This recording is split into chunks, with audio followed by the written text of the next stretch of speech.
चलिए, तो बढ़िया बढ़िया बढ़िया। हम कौन सी फाइल कर रहे थे? क्वाड्रिलेटरल की हमने सेकंड फाइल कंप्लीट कर ली थी क्या? पूरे कंप्लीट नोट्स डाले हैं, वो सबको मिल गए?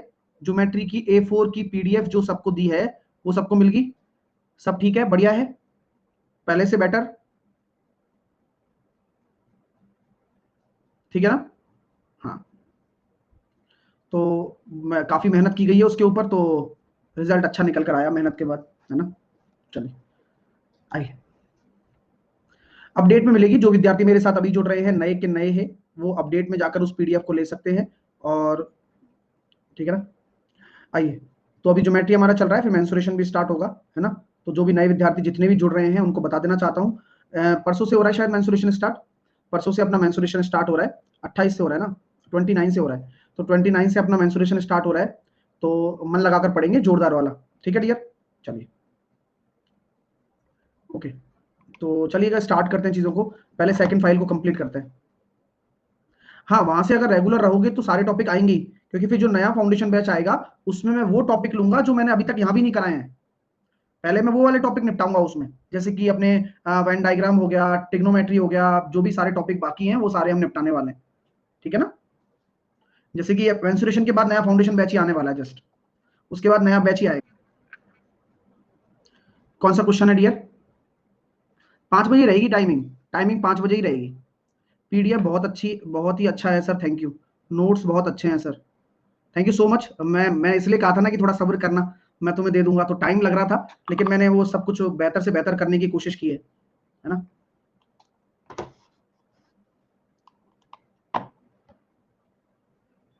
क्वेश्चन नंबर 24, हाँ,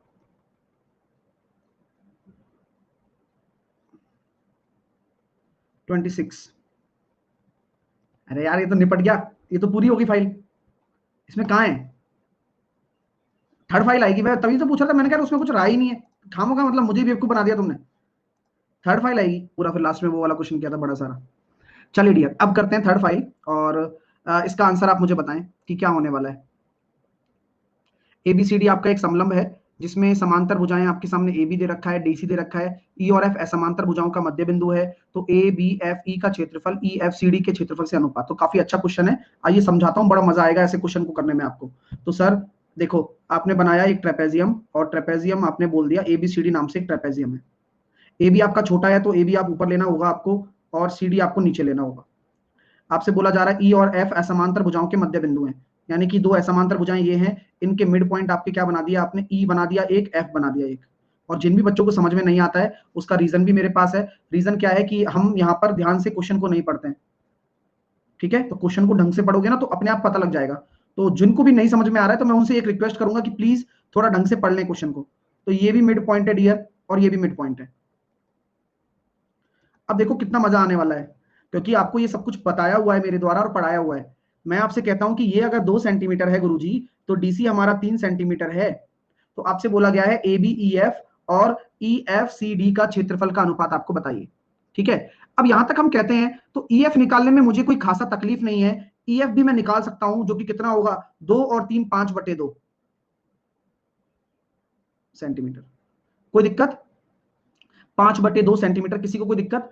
अच्छा सर, कोई दिक्कत नहीं है। अगर मैं आपसे कहना चाहूं मेरे दोस्तों कि भाई, अगर यहां पर आपकी संगत भुजाओं का अनुपात बराबर है और ये मिड पॉइंट है, तो ये वाली जो आपकी हाइट होगी और ये वाली जो हाइट होगी वो बराबर होगी, क्योंकि बिल्कुल मिड में आ रहा है। 2, 2.5 और 3 सेम ही रेशो में जाता है, और परपेंडिकुलर रेशो तो सेम ही रहेगा। यानी कि अगर सर आपने ये बात कह दी, तो यहां पर हम ये कह सकते हैं कि 2 ट्रेपेजियम बन गए हमारे। एक ट्रेपेजियम हमारे पास ऊपर वाला, और एक चलिए, इंटरनेट चला गया था, ठीक है? तो यहां हम कह सकते हैं कि अगर मैं इसका एरिया निकालना चाहूं, तो एक बार और झटका आएगा, ध्यान रखना है इस वाले पार्ट का। यानी कि आपका सामने अगर मैं ABFE का एरिया निकालना चाहूं, तो वह एरिया हो जाएगा 1/2 समांतर भुजाओं का योग, यानी कि ये हो गया 9/2 इंटू उनके बीच की दूरी कितनी आ रही है? H ही तो है। इसी प्रकार अगर मैं नीचे वाले पार्ट का निकालना चाहूं, तो वही 1/2 समांतर भुजाओं का योग कितना आ जाएगा? 6 और 5 11/2 इंटू H। तो देखो डियर स्टूडेंट, यही रेशो निकालना है। 1/2 से 1/2 चला गया, S से H चला गया, 2 से 2 चला गया, यानी कि इन दोनों के क्षेत्रफलों का अनुपात आएगा 9:11। तो अब सर पेपर में कैसे करते हैं इस क्वेश्चन को? अब आपके सामने मान लो ऐसा क्वेश्चन आ गया, तो पेपर में आप क्या करोगे, मैंने बोला था ना पहले। हाँ, तो पेपर में आप क्या करोगे, पेपर में आप केवल और केवल इन दोनों का सम करोगे और इन दोनों का सम करोगे और दोनों को डिवाइड कर दोगे, क्योंकि साइड के सम के बराबर हो जाता है, और फाइनली आपको मैंने बता भी दिया है, तो ये कर लोगे तो भी हो पाएगा। नेक्स्ट, इस क्वेश्चन का जवाब दीजिए। पता है ज्योमेट्री पढ़ने के बाद में मेंसुरेशन बहुत आसान हो जाता है,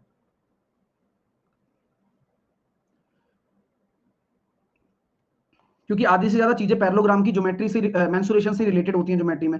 अब जैसे कि ये क्वेश्चन मान लिया मैंने आपके सामने, तो एक ट्रेपेजियम के दो समांतर पक्षों के बीच का आपको डिफरेंस दे रखा है और उनके बीच की आपको दूरी भी दे रखी है, ठीक है, और ट्रेपेजियम का आपको एरिया भी दे रखा है, तो समांतर चतुर्भुज की समांतर भुजाओं की लंबाई ज्ञात करिए।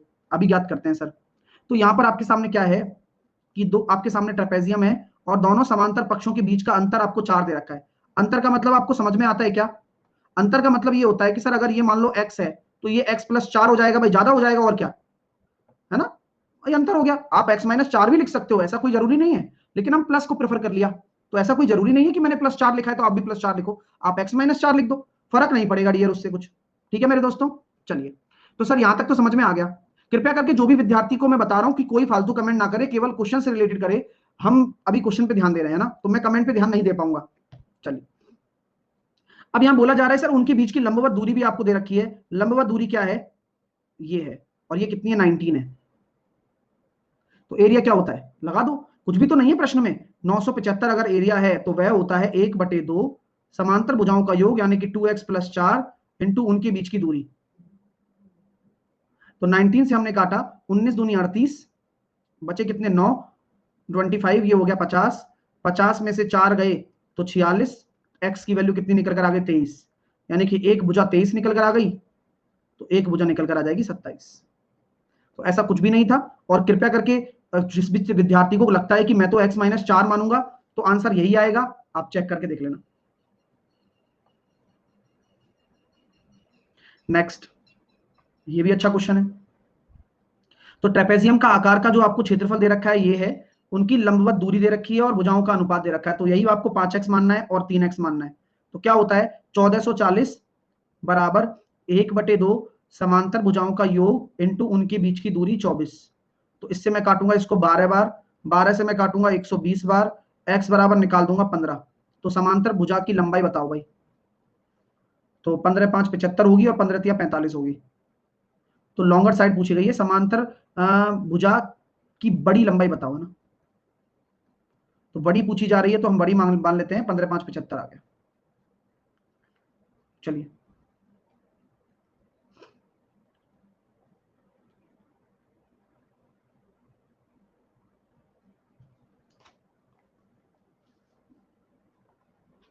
सुरेश ये कैसा क्वेश्चन है डियर? अरे आप पढ़ रहे हो, आप लो ना, मना कौन कर रहा है आपको? आप ये वाली क्लास लो, कौन मना कर रहा है? आप बोलेगी सर मैं कर लू, ले लू क्या क्लास, लो, मना कौन कर रहा है भाई? कोई पैसा थोड़ी लगता है अलग से, आप कितनी भी बार पढ़ सकते हो, यही फायदा है। आपको 10 बार पढ़ना है 10 बार पढ़ो, 50 बार पढ़ना है 50 बार पढ़ो, चाचा के लड़के को पढ़ाना है उसको पढ़ाओ, फूफा के लड़के को पढ़ाना है उसको पढ़ाओ, टेंशन नहीं है भाई।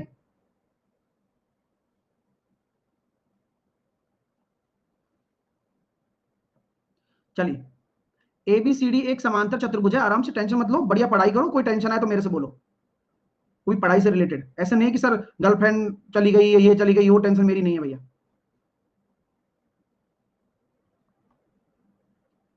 तो यहां पर हम कह सकते हैं, देखो हमने एबीसीडी एक समांतर चतुर्भुज मान लिया, डी ए बी आपका 30 डिग्री है,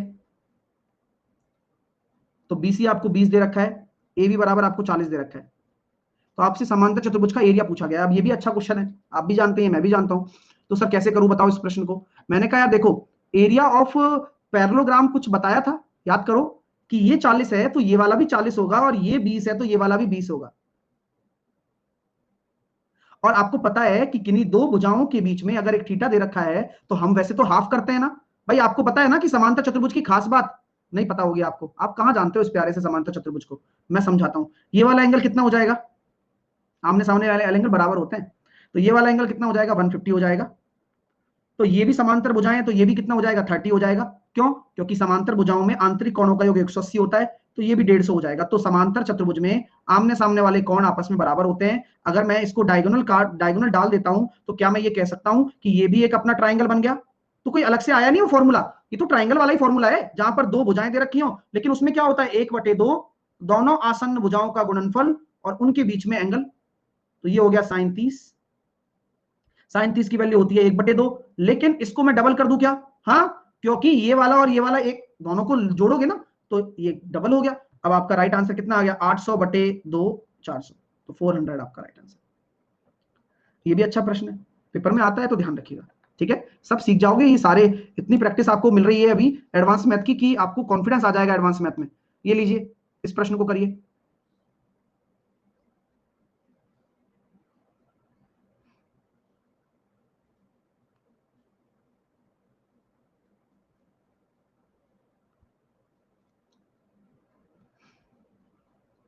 यादवेंद्र माथुर, हेलो सर, नमस्ते नमस्ते नमस्ते।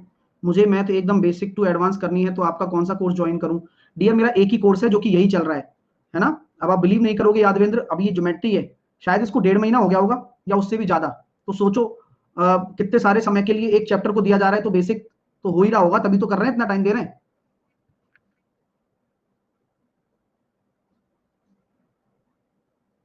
चलिए अब इस क्वेश्चन का जवाब दें आप।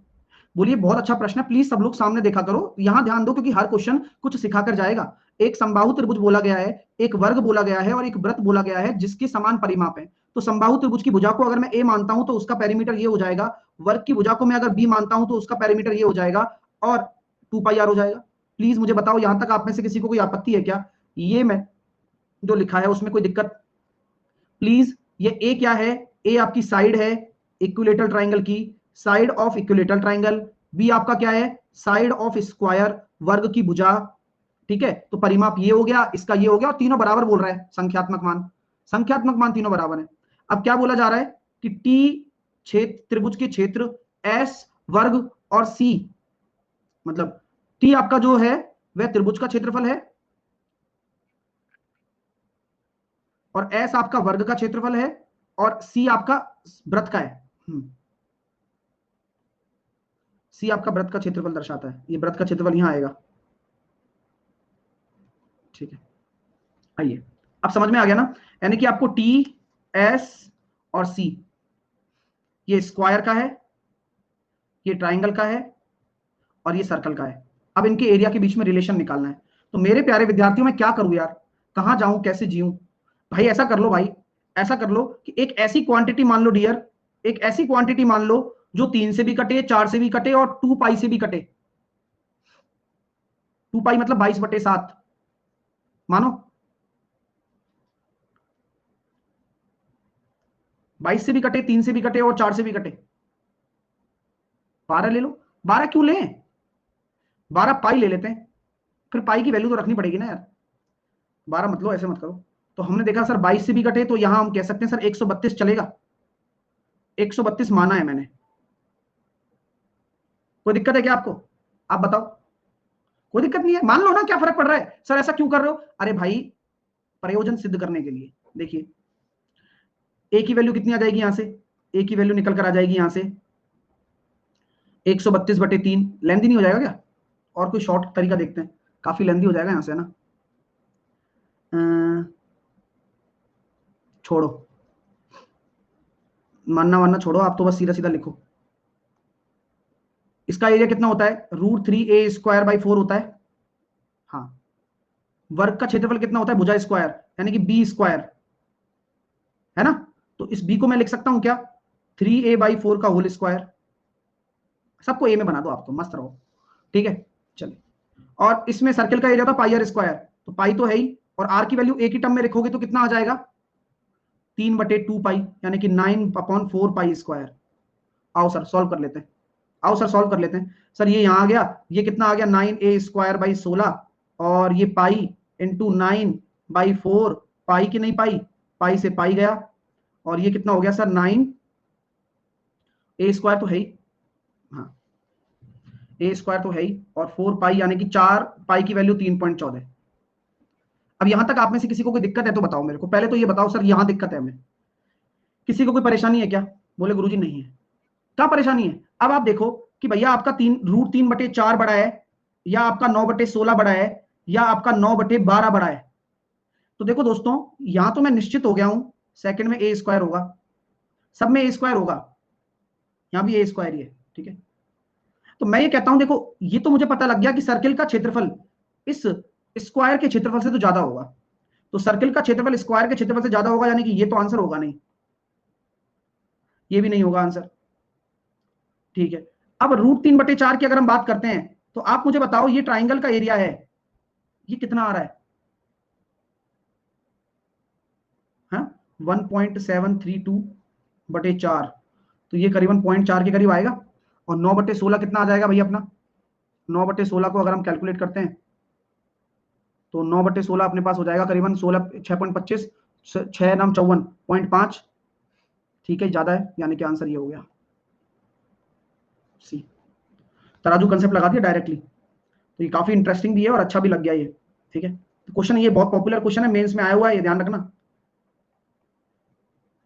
तो कोई वैल्यू लेने की बजाय तो ऐसा कर लो इसको, ठीक है ना। कुछ नहीं किया सिमरनजीत, आप ऐसा मत बोला करो कैसे, मतलब आपने बस एक कैसे लिख दिया। अब ये पूरा रायता फैल गया, इसका मतलब ये है कि ये पूरा जो किया है ये कुछ समझ में नहीं आया, इसका मतलब ये पूरा बताया तो है कि भाई ऐसे ऐसे इसका एरिया ये होता है, इसका एरिया भुजा स्क्वायर होता है, इसको इसकी टर्म में लिख दिया, ऐसे किया है। अब बोलते कैसे, मतलब अब कुछ खत्म सब इतनी देर मेहनत करके। कोई और मेथड भी लेना है तो ले लो ना, मैंने 132 लिया था यहाँ पर, उससे भी लेंदी होगा, सबसे अच्छा तरीका यही है, ठीक है। अच्छा क्वेश्चन है, ऐसे थोड़ी है कि 5 मिनट में होगा हर क्वेश्चन।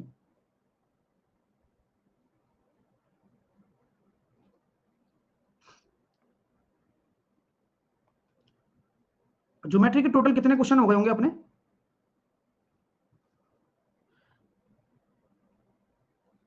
एक समांतर चतुर्भुज का परिमाप आपको 22 सेंटीमीटर दे रखा है, बड़ी भुजा आपको दे रखी है 6.5 सेंटीमीटर, और छोटी भुजा का माप आपको दे रखा है ये 500 से ज्यादा। और आज मैंने एक फाइल और डाल दी है 50 क्वेश्चन की, ठीक है ना, और 100 क्वेश्चन मैंने पहले डाल दिए थे। चलिए, तो यहां हम कहते हैं कि समांतर चतुर्भुज का परिमाप क्या होगा। सिंपल सा लॉजिक है सर,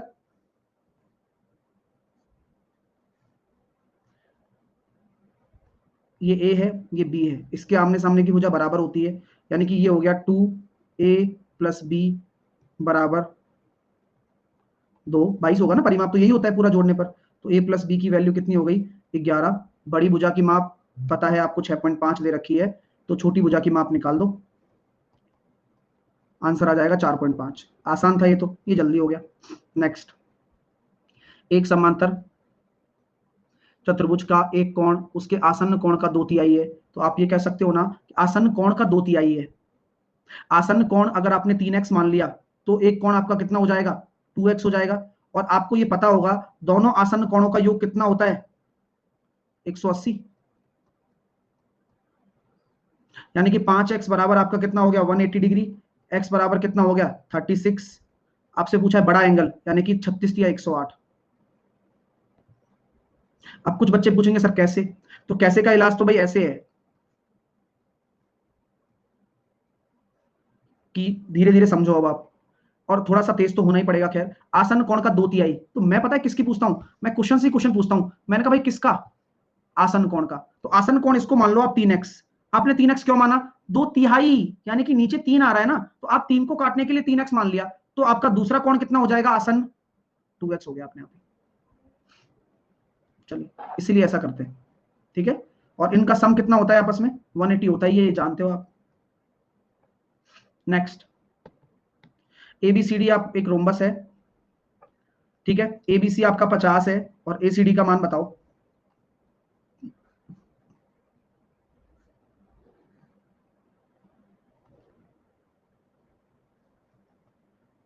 एबीसीडी आपका एक रोम्बस है, जहां पर एबीसी आपका 50 है, तो रोम्बस में भी आमने सामने वाले कोण बराबर होते हैं, याद है। ये हो जाएगा आपका 130, ये हो जाएगा आपका 130, तो एसीडी कितना हो जाएगा? एसीडी, तो एसीडी आपके सामने हो जाएगा आपके लिए, एंगल बाइसेक्टर होता है विकर्ण, तो ये कितना होगा? 65। क्योंकि आपके डायगोनल जो होते हैं रोम्बस में, वह क्या होते हैं? एंगल बाइसेक्टर भी होते हैं, ठीक है। चलिए नेक्स्ट, ये तो आसान है। अरे आशीष क्या हो गया भाई? सर आपने जो पीडीएफ दी है ज्योमेट्री की उससे नोट्स बनाए या फिर जो आपने क्लास के दौरान बनाए हैं वो बनाए? अच्छा अभी तक बनाए नहीं है क्या आशीष? और सोच लो एक दो बार, अभी मेंसुरेशन स्टार्ट हो जाए तब पूछ लेना, क्या पता तब विचार चेंज हो जाए मेरा भी। अरे भाई वो अपनी जगह हैं जो मैंने दिए हैं, जो तुम पढ़ते हो क्लास में वो अलग चीज होती है।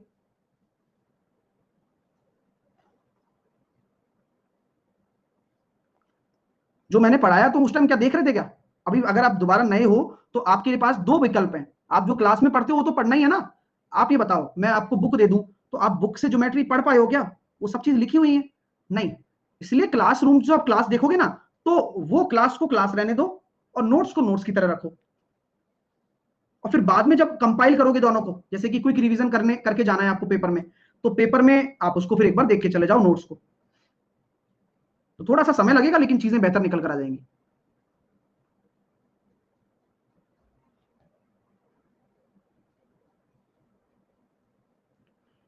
आइए डियर, एक बोला गया पी क्यू आर एस आपका एक पैरेललोग्राम है जहां पर आपको बोला गया कि भाई ऐसी ऐसी बात है। एक और आया देखो कुछ बोला है, A4 देंगे बोला था आप थ्योरी की, सुजीत कुमार। जाग जा भाई, इसको लिखना था ये बात। अब इसको इसको अब इसने बोला नहीं और उससे पहले मिल गया, अब इसका मतलब पोपट हो गया इसका।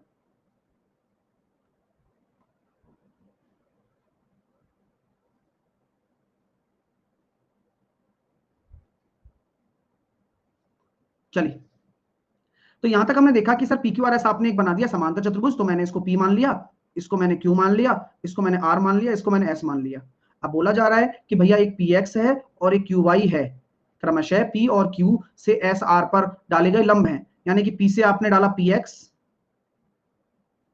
और क्यू से आपने डाला कितना क्यू वाई, और ये क्या है आपके परपेंडिकुलर्स हैं जो कि एस आर को बढ़ाने पर आएगा, क्योंकि नीचे तो कुछ है भी नहीं ना, और ये परपेंडिकुलर है तो ये भी लंब हो गया और ये भी लंब हो गया, इसका एक्स हो गया और ये वाई हो गया। तो हम ये कह सकते हैं कि एस आर को बढ़ाया जाता है, तो पी एक्स किसके बराबर है? तो आपसे बोला जा रहा है ये पी एक्स जो है वह किसके बराबर है?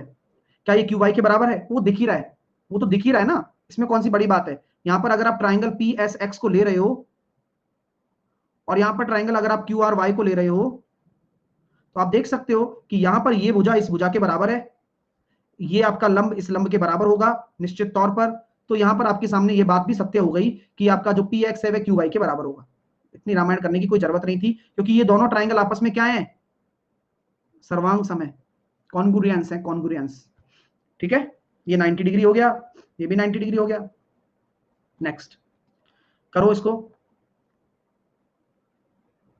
ये अच्छा प्रश्न है, दिमाग लगा के करना। एबीसीडी आपका एक समांतर चतुर्भुज है भाई।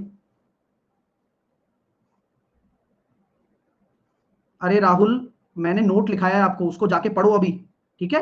कि जो त्रिभुज सर्वांग सम होते हैं क्या वो हमेशा समरूप होंगे?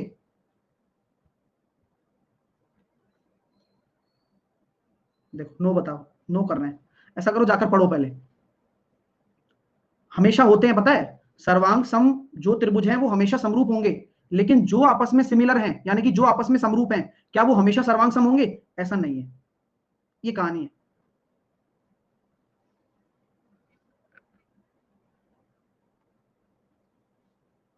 चलिए, हो सकते हैं लेकिन हमेशा नहीं होंगे, ठीक है।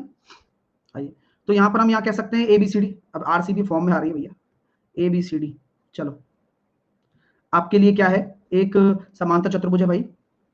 हाँ, अब बोला जा रहा है सी एल आपका एडी पर मतलब सी एल जो है यहाँ पर एडी, एडी और डीएम जो है बीए पर लंब है, तो डीएम बता देते हैं बीए पर, तो डीएम यहाँ हो गया।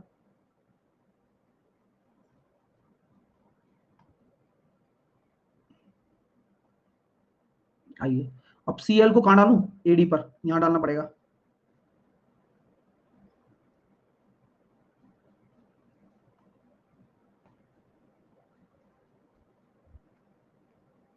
ठीक है, अब बोला जा रहा है सीडी की लंबाई आपकी 16 है और डीएम की लंबाई आपकी कितनी है? 12 है। CL आपको दे रखा है 15, AD पूछा गया है, बताओ कैसे होगा। तो भाई साहब सिंपल सा लॉजिक है कि आपका जो AB बेस है उस पर आप DM लंब डाल रहे हो, तो इसका एरिया तो वही हो गया ना, आधार इंटू ऊंचाई बराबर आधार इंटू ऊंचाई, यानी कि ये भी तो एक पैरेललोग्राम है, इससे आपने इस पे लंब डाल दिया, तो इसका आधार कितना हो जाएगा, AD इंटू CL। अब AB पता है, AB कितना, AB तो 16 ही है क्योंकि CD के पैरेलल है। DM कितना है, DM हो गया 12, AD कितना है वो निकालना है, CL कितना है 15। तो सॉल्व करेंगे तो 3 पंजे 15, 3 चौके 12, 16 चौके 64/5, 12.28, सॉरी 12.8। तो यहां पर आपसे क्या पूछ रखा है, AD निकालो, तो AD तो आपका 12.8 आ गया। अच्छा BC कितना होगा, ये भी 12.8 ही होगा क्योंकि पैरेलल ही तो है। चलिए नेक्स्ट, यदि भुजाएं A और B वाले एक समांतर चतुर्भुज का क्षेत्रफल A है और भुजाएं A और B वाले एक आयत का क्षेत्रफल B है, तो क्या होने वाला है। तो भुजाओं A और B वाले समांतर चतुर्भुज का क्षेत्रफल ये A है और A और B वाले आयत का क्षेत्रफल B है, तो क्या होगा, सेम होगा क्या, अलग अलग होगा। भाई साहब बहुत बढ़िया बात है ये, आओ ऐसी बातें मत क्या करो, दिमाग लगा लो पूरा, क्योंकि ये छोटी छोटी चीजें हैं ना, काम आती है पेपर में। देखो आयत का तो सबको पता है कि ये अगर A है, ये अगर B है, बीच में 90 डिग्री है, तो लंबाई इंटू चौड़ाई हो जाएगा, ठीक है। अब बात आती है इसकी, ये अगर A है, ये अगर B है, तो सबसे बड़ी चीज हमें क्या करना है, हमें निकालनी होती है ऊंचाई। तो ऊंचाई कैसे निकालते हैं हम लोग, वही दिक्कत नहीं होती, एक हाइट हमें निकालनी होती है, तब हम हाइट को करते हैं। अब मुझे इतना पता है भाई, ये अपना हाइपोटेनस है यहाँ पर, तो जो ये हाइट होगी ये B से कम होगी ज्यादा होगी, B से तो कम ही होगी। अरे नहीं दिमाग मत लगाओ ज्यादा, सिंपल सोचो कि जो हाइट होगी ये B से तो कम ही होगी, क्योंकि 90 डिग्री के सामने तो कर्ण ही आ गया। अब ये कम होगी तो इसका जो एरिया अगर आपने A माना है और इसका एरिया आपने जो B माना है, तो B बड़ा होगा A से, क्योंकि यहां तो ये पूरा आ रहा है A इंटू बी, पूरा पूरा, यहाँ A तो आ ही रहा है लेकिन B जो है वो कम वाला हिस्सा आ रहा है, तो आपका जो राइट आंसर होगा ये होगा। क्लियर हो गया भाई, मजा आ गया। अब कोई A ग्रेटर देन बता रहा है, सर कम कैसे होगा एरिया पैरेललोग्राम का, चिन्मय दास यही तो बता रहा हूं भाई, मतलब पूरी चीजें समझा दी जाती हैं लेकिन उसके बाद पता नहीं चिन्मय के दिमाग में क्या आता है, लॉजिक जो समझाया वही तो समझा रहा था उस टाइम।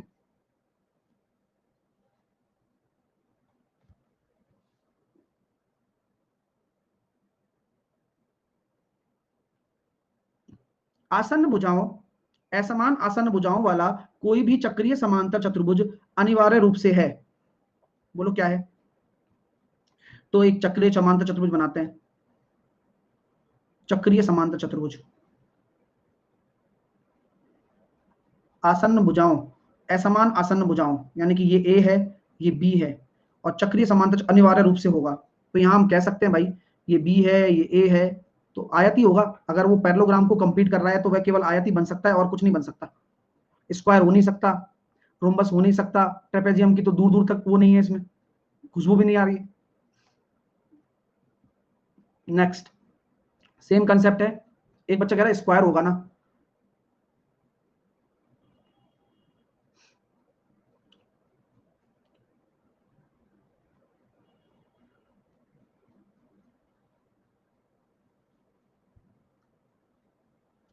समांतर चतुर्भुज ABCD में एक AB दे रखा है और इनके शीर्ष लंब दे रखे हैं, तो सेम वही वाली बात आ गई, वही एरिया बराबर करना है आपको, है ना डियर। तो सेम वही कॉन्सेप्ट है एरिया।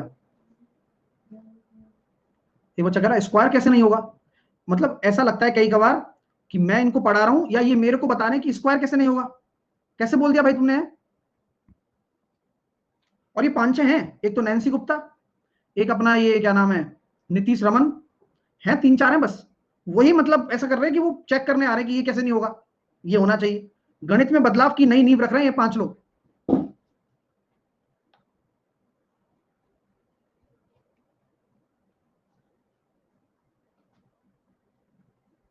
तो यहां हम कह सकते हैं AB हमारा 10 है और AB और AD पर एक शीर्ष लंब डाले गए हैं, ये वाला 7 हो गया, और AD पर डाला जा रहा है वो आपका हो जाएगा ये लंब तो दिख नहीं रहा, लेकिन मान लो क्या करें, ये हो गया 8, लगा दो एरिया। तो 10 × 7/8 एडी।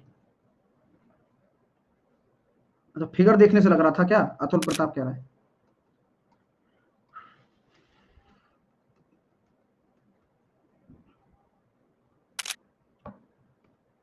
चलिए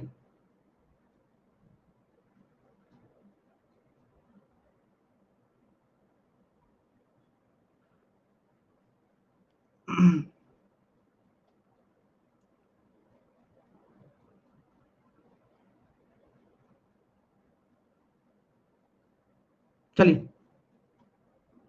एबीसीडी आपका एक समलंब चतुर्भुज है।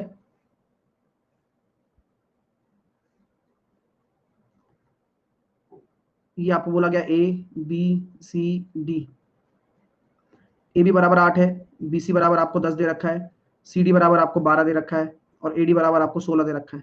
तो आपको क्या निकालना है, ए सी स्क्वायर और बी डी स्क्वायर। ये मजेदार प्रश्न है, ये बहुत ही मजेदार प्रश्न है। करो। आपको मैंने ये सिखाया था ना कि कभी भी कोई ट्रेपेजियम होगा तो हमें क्या फर्क पड़ेगा, ये वही वाली बात आ जाती है। इसका एक सिंपल सा फॉर्मूला था, a c square plus b d square. Direct formula लिखाया हुआ है, जहां पर आपके लिए है ना, ए सी स्क्वायर हो गया और बी डी स्क्वायर हो गया, तो ये हो जाता है हमारी असमान भुजाओं का स्क्वायर। असमान भुजाओं कौन कौन सी है, A D square plus B C square. ये तो हो गई अनइक्वल साइड, अनइक्वल। अब आती है इक्वल की बारी। तो इक्वल की बारी में क्या होता है, 2 × ए बी × सी डी। बस आप अपने नोट्स को जाकर देखेंगे तो वहां एक प्यारा सा ये फॉर्मूला दिखेगा, बस आपको पुट करना है। 256 प्लस का 100 प्लस 2 × 12 × 8 = 96। तो 356 प्लस 192, आंसर आएगा 548। ठीक है, ध्यान रखना हमेशा। करिए। एक बच्चा कह रहा है उस समय करा दिया करो, ऐसे क्वेश्चन को याद हो जाता है। याद नहीं करना ना डियर, समझा रहा था उस टाइम, बताया था कि भाई प्रैक्टिस होगी तब आना है। तो आपके अकॉर्डिंग थोड़ी हो रहा है सब यार, खुद हमारी भी टीचिंग मेथोडोलॉजी है, हम भी कुछ पढ़ा ही रहे हैं तुम्हें। टीचिंग मेथोडोलॉजी होती है जिससे कि बच्चे के दिमाग में बैठता है, जो अच्छा बच्चा होता है उसके। ठीक है ना।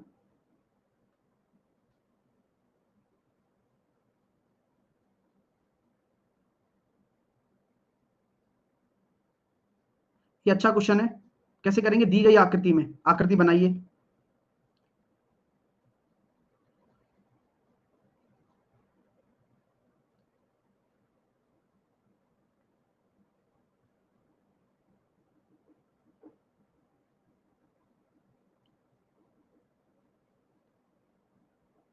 गड़बड़ हो गया।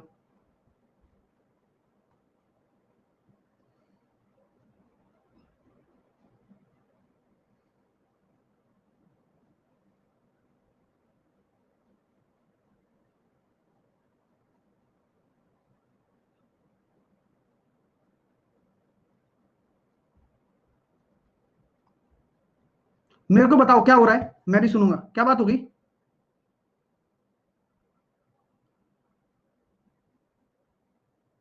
हाँ, चल क्या रहे, ओ ये हाँ, पता नहीं क्या हो गया था तुम्हें।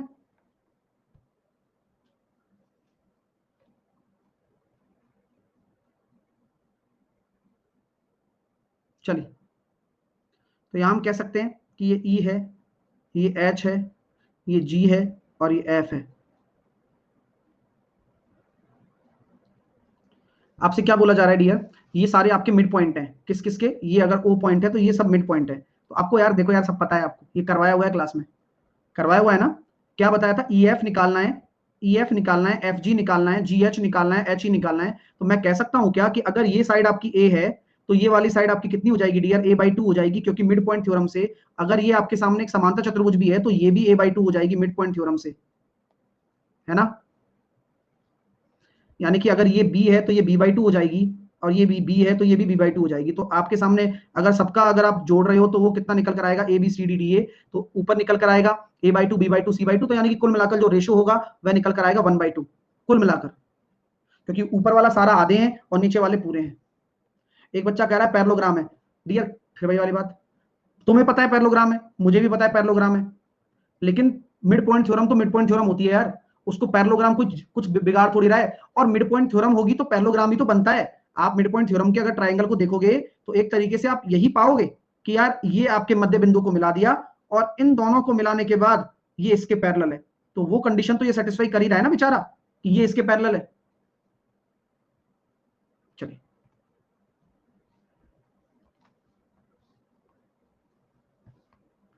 एबीसीडी एक आयत है जहां पर पी और क्यू बीसी और एडी के मिड पॉइंट्स हैं। तो एबीसीडी एक आयत बना दिया,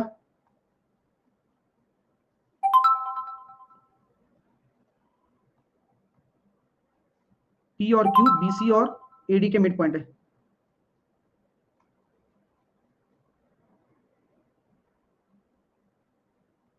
आर पी क्यू पर कोई बिंदु है, यहां कोई बिंदु है ए आर क्यू, ट्राइंगल है ना, ट्राइंगल है A R Q, triangle A R B, माफ कीजिए, इसका क्षेत्रफल क्या होगा? तो यार मेरे को ये बताओ, आपको मैंने पहले भी बताया है कि भाई ये अगर मिड पॉइंट है तो ये आधा हो जाता है और ये पूरा है ही, तो यानी कि क्या मैं कह सकता हूँ इसका एरिया हाफ होगा। पूरे वाले का एक एक है तो इसका एरिया हाफ होगा और इसका एरिया 1/4 होगा और इन दोनों का मिलाकर 1/4 होगा, क्योंकि ये पूरा हाफ है। तो गुरुजी मामला तो सेट हो गया। मैंने कहा और क्या, अगर पूरे का एरिया आप देख रहे हो तो ये आधा और आधा हो जाएगा, और आपको पता है कि समान आधार पर बने त्रिभुज का क्षेत्रफल बाकी भाग के क्षेत्रफल के बराबर ही होता है, या फिर मिड पॉइंट ही होता है, चाहे कहीं भी हो, मतलब आधा ही होता है क्षेत्रफल हमेशा। कोई भी आकृति ले लो, चाहे आप कोई भी आकृति, इवन कोई भी आकृति है ना, ये मैंने बताया था थ्योरम में।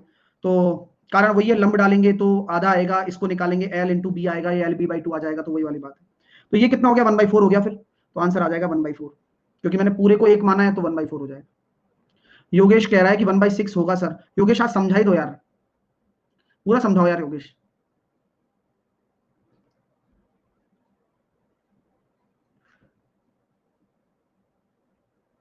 एक और आ रहा है, धीरे धीरे कम्युनिटी बड़ी होती जा रही है मैथ्स की। तो योगेश मैं समझा रहा हूं, उसमें तुम उंगली क्यों कर रहे हो खामोखा? तुम समझो ना कि भाई हाँ 1/4 होगा। अब तुम कह रहे हो 1/6 होगा, अब कैसे जस्टिफाई करूं उसको, बताओ। चलिए,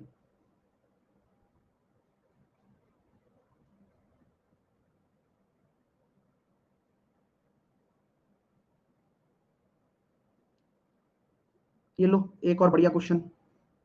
एक समांतर चतुर्भुज एबीसीडी में पी भुजा एबी का मिड पॉइंट है।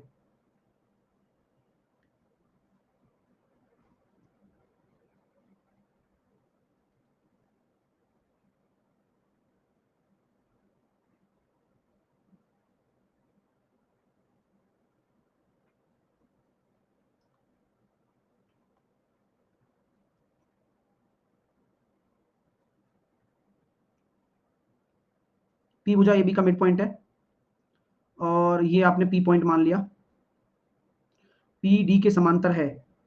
जो पी डी के समांतर है, पी डी यानी कि ये अगर पी पॉइंट है डियर, तो पी डी भी बनेगा एक। और पी डी के समांतर कौन है?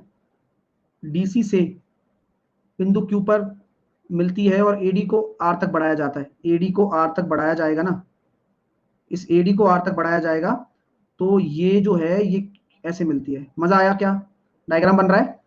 और ये आपका क्यू पॉइंट है, डीसी को क्यू पर मिलती है। तो बी आर किसके बराबर है? बी आर, ये पूरा बी आर।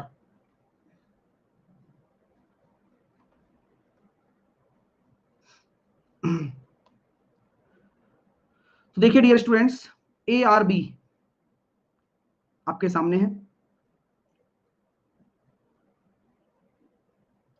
ये मिड पॉइंट ही तो हो गया इस ए आर बी का, पी और डी।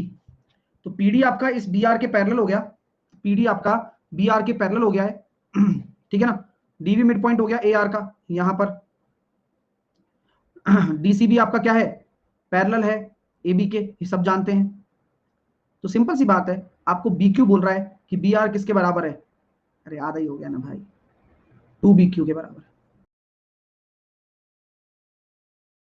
है ए बी के, ये सब जानते हैं। तो सिंपल सी बात है, आपको बी क्यू बोल रहा है कि बी आर किसके बराबर है? अरे आधा ही हो गया ना भाई, 2BQ के बराबर। नेक्स्ट,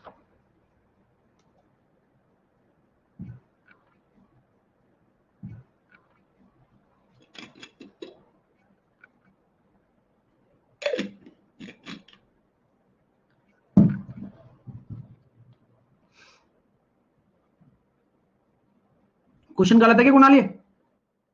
कुणाली क्वेश्चन गलत है क्या?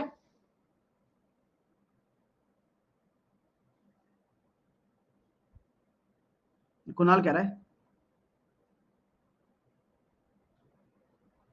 आइए करते हैं। ये एक आयत आपको दे रखा है, EADF एक आयत है। ये बहुत अच्छा प्रश्न है, बहुत अच्छा। विक्रम यही बैच फॉलो करना है मैथ्स के लिए, अगर आप मेरे से पढ़ना चाह रहे हो तो, क्योंकि मेरा यही सिंगल बैच है जिसको फाउंडेशन बैच कहते हैं सब। ठीक है, आप देखिए क्वेश्चन चल रहा है यहां पर एक EADF बोला जा रहा है। देखो ABC आपका एक ट्राइंगल है। अच्छा, ABC ट्राइंगल भी है। दो सिरे EADF की भुजाओं पर हैं, यानी कि ABC आपका ट्राइंगल है जिसमें AE आपको दे रखा है और BE आपको दे रखा है, BE यानी कि B यहाँ पर है, B यहाँ कहीं है।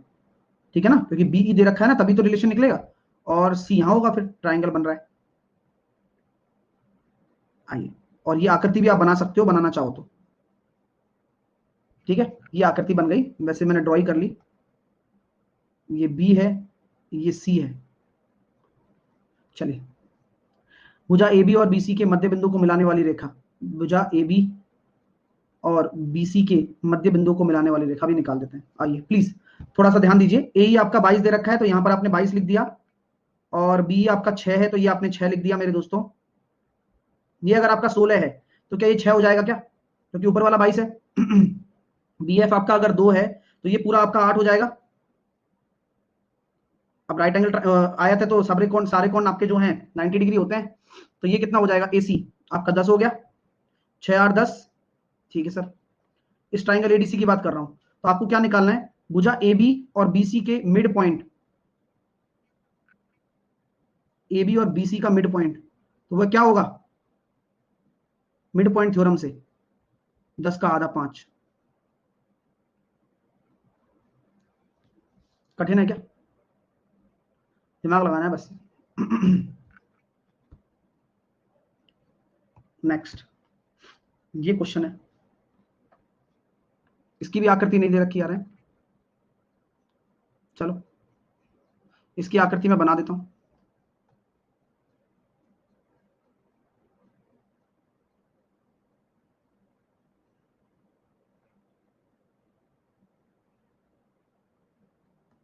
देखिए, ये A है, ये B है, ये C है, ये D है, और ये आपका P है, और ये आपका Q है। ये आकृति बन गई भाई। अब शेडेड वाला कौन सा पोर्शन है वो भी मैं बता देता हूं।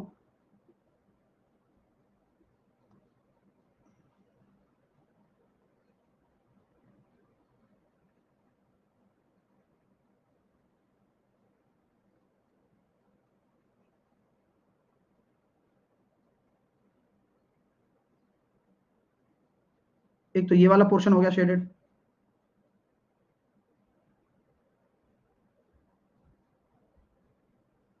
अरे यार ये मिट गया।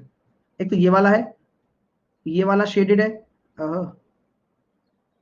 ये वाला भी शेडेड है पूरा यहां तक, ये वाला भी शेडेड है, और ये वाला भी शेडेड है, यानी कि इस पे छाया है, छाया।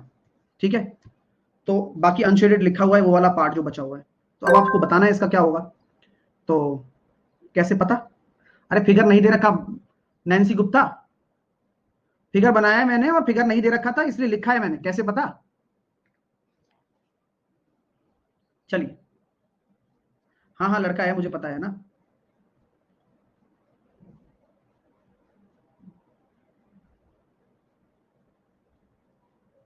चलिए। आई। आ जाओ भाई, अरे आ जाओ यार चलो, अब उसकी टेंशन कर दी चलो।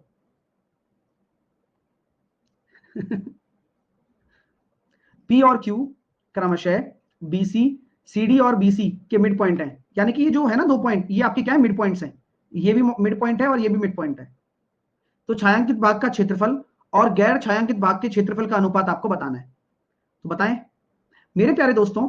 देखो बहुत ही सिंपल, अगर इसका केस ले रहे हो आप, तो यहां पर आप ये कहते हो कि भाई ये अगर मिड पॉइंट है, ये अगर मिड पॉइंट है, तो अगर मैं इसको इस तरह से आपको समझाना चाहूं कि मान लीजिए कि ये मेरे पास एक रेक्टेंगल था और इस रेक्टेंगल को मैंने दो पार्ट्स में बांट दिया, पूरा उसी तरह से समझाएंगे, पूरा डायग्राम के थ्रू। यहाँ पर ए बी सी डी आपका एक रेक्टेंगल था, और यहाँ पी, पी आपका मिड पॉइंट ही तो है। तो अभी तो ये वाला मिड पॉइंट है पी, और एक क्यू है, तो आपने इसके सामने भी एक मिड पॉइंट बना दिया, जिसको आपने बोल दिया एक्स। तो ये मिड पॉइंट क्या करेगा, इसके एरिया को दो भागों में बांट देगा। बिल्कुल बांट देगा सर। अगर मैं इसमें बात करना चाहता हूं आपके लिए, इसका एरिया और इसका एरिया आपको पता लग जाएगा 2 मिनट में। और आपको पता है कि अगर मेरे साथ में, अगर मैं इस चीज को ले रहा हूं कि टोटल एरिया आप मान लो, इसका टोटल एरिया आप मान लो 16 यूनिट, मान लो ऐसी, क्योंकि आपने माना है लेट टोटल एरिया आपका 16 यूनिट है। तो यहां मैंने आपको कहा था कि इसको आप 8 यूनिट मान सकते हो, और इसको भी आप 8 यूनिट मान सकते हो, क्योंकि दो बराबर भागों में बढ़ गया। अभी मैं रिलेट करूंगा इससे, चिंता मत करना। अभी मैं इससे रिलेट, ये वही वाला टाइप है जैसा हमने पिछले बार किया था ना, पिछली फाइल में, ये उसी की तरह है, शेडेड वाला। ठीक है, तो यहां पर भी वही दिमाग लगाना पड़ेगा। तो अगर ये 8 है और ये 8 है सर, तो अगर इस 8 को अगर ये डायगोनल आप डाल रहे हो यहां पर, तो 4 4 ले लो, ये वाला 4 हो गया, ये वाला 4 हो गया। अब इसको मिटा दूं, क्योंकि आपको पता है कि ये हिस्सा पूरा 8 था, तो ये भी 8 था, तो इसको सर ने 4 5 4 4 में डिवाइड कर दिया। यहां तक आप में से किसी को कोई दिक्कत नहीं आई? ठीक है, अब इसी तरह से आपने एक और आकृति ले ली, और इस आकृति में भी आपने क्या किया, पहले तो आपने पैरेलल यहां से, अब यहां क्यू पॉइंट भी तो है अपना, तो इस क्यू पॉइंट से मिड पॉइंट मिला दिया। तो मैंने इसको मान लिया Y, A B C D, ये क्यू पॉइंट था, तो अब मैंने ये भी आधा आधा हो गया, टोटल तो वही है क्योंकि आयत तो सेम ही है, तो ये 8 होगा, ये भी 8 होगा, इसी प्रकार ये 8 होगा और ये भी 8 होगा। तो अगर मैं आपसे कहता हूं कि भाई इसका जो हमारे पास इलाज है इसके डायगोनल से, तो वह कितना हो जाएगा, 4 4 4 4। तो आप में से कोई लोग सोचते होंगे सर 16 मानना जरूरी है क्या? नहीं, आप 4 भी मान सकते हो, है ना, वो आपके डिपेंड करता है कि आपके लॉजिक क्या है ना। चलिए, तो यहां तक हमें समझ में आ गया सर। अब मैं आपसे पूछना चाहता हूं कि आपने 2 पोर्शंस एरिया निकाल दिया, आपको यही तो चाहिए था, एक तो ये वाला, एक ये वाला, निकल गया। हाँ, इसका कितना आया था, 4 यूनिट, और इसका भी कितना आया था, 4 यूनिट। आया था नहीं आया था बोलो? इसका भी 4 यूनिट, इसका भी 4 यूनिट, देख लो ना, ये भी 4, ये भी 4, है तो वही हिस्सा ये। अरे है तो वही हिस्सा यार, बात तो ठीक है सर, अब तो मजा आ गया। यानी कि ये 4 आ गया, ये 4 आ गया, और ये वाला पोर्शन कितना आएगा,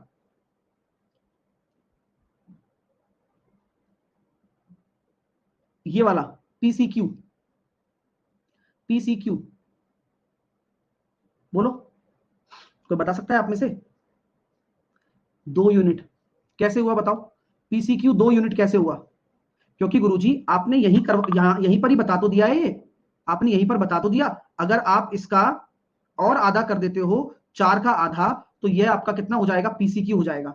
या फिर हम ये कह सकते हैं एरिया ऑफ पीसीक्यू हमारे पास इस तरह से निकल कर आ जाएगा, आधे का आधा, क्योंकि ये हाफ ही तो है, हाफ का भी हाफ, इस वाले ट्राइंगल में हाफ का भी हाफ, तो ये कितना हो गया, 2 हो गया। तो अब क्वेश्चन बचा है क्या कुछ? नहीं।